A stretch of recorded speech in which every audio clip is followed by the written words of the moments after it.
So what I'm going to do next is take you to the BEP cycle and what it looks like. Here it is. This is a generic card that you would use in a check-in, check-out. For example, if your school rules require respect, responsibility, following directions, or your classroom rules require that, and you know that this is difficult for this target group, you would create something like this.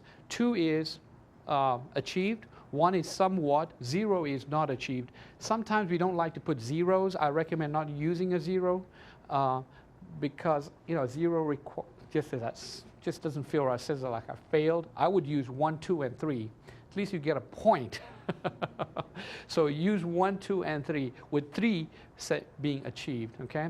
So if they take this card, you can imagine this. On the top, it will have a target descriptive behavior. On the side, you can have a place to tally. You can get a student signature on one side. You can get the parent signature on one side. And this, again, is put on NCR paper, a duplicate. 1 the school keeps, 1 the parent takes home for a signature. Okay? And it is very much of a data-driven process. And in your handout, you have lots of other information that talks about check-in, check-out. In making a decision, what you have to do is make sure that you have to phase out the intervention slowly. Okay? Towards the end of the check-in, check-out, the worst thing you can do is just drop the intervention and just stop it. Okay, you're done. No, there need to be some sort of fading when you're going back to primary prevention measures. That's important, okay? And a lot of this stuff is going to be available in this book, and it will be a great supplement for you to look at, okay?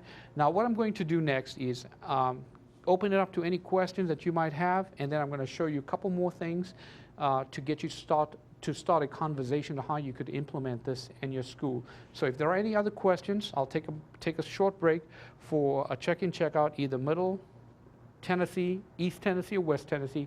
Now's your time. We have a question from Kristen.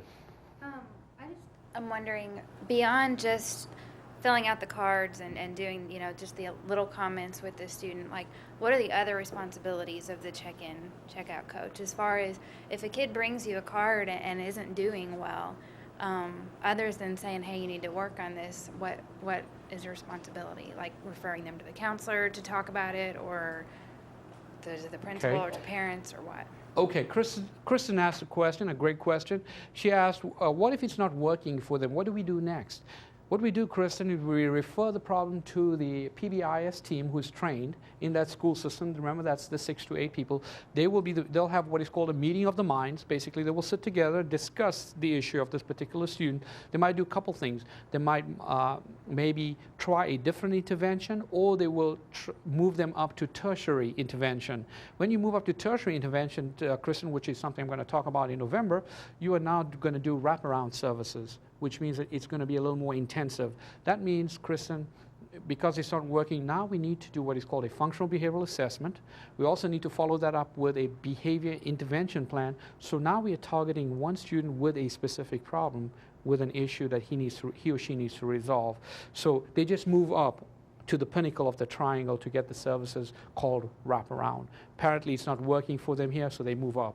And people who are involved in there could be the social worker, could be the school counselor, could be school psychologists. All of the stakeholders. We're bringing the services to the kid and to the student, and with the goal being, we don't want you to fail. We don't want you to drop out. We want to support you, and that's what we do.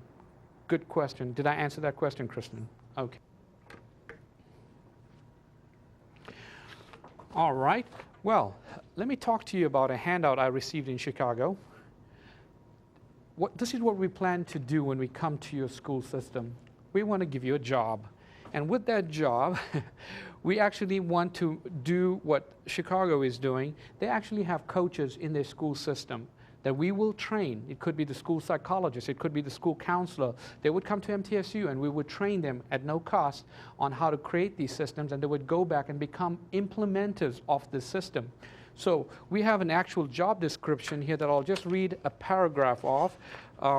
that the Illinois network has, and this comes directly from their network. They're called an internal coach. What they do is they make sure that communication is takes place. They keep in touch with research and practices. They work within the buildings. Some of these coaches work with as many as 10 to 12 schools. There's a data collection process.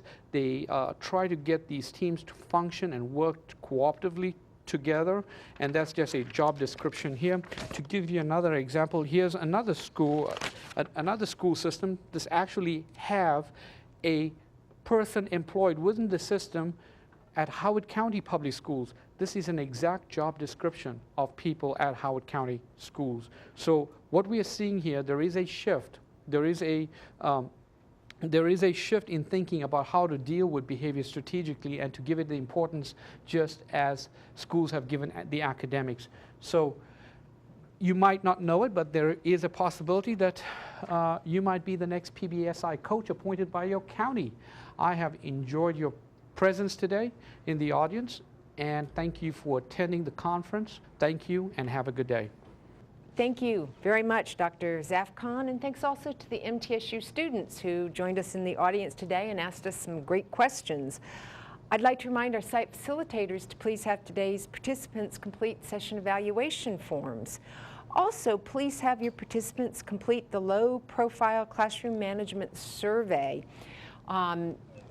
For our cable and webcasting viewers, if you need a copy of that survey, you may download one from our website at www.mtsu.edu/ITSC. You may also download a copy of the PowerPoint slides that go with today's program by visiting our website.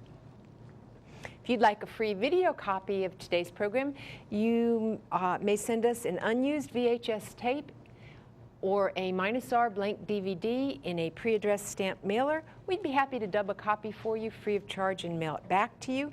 For details about getting your free video, contact us by email at vmoxley@mtsu.edu. Please be aware that it takes us several weeks to edit our programs, so be patient, and we do ask that teachers limit themselves to 2 video requests per semester. Before we sign off, I'd like to thank our technical crew and support staff. I'd like to thank the Education Resource Channel at Middle Tennessee and our cable partners across the state and in Huntsville, Alabama. As always, I'd like to thank our site facilitators, but most of all, I'd like to thank the teachers who joined us for today's program. Thank you.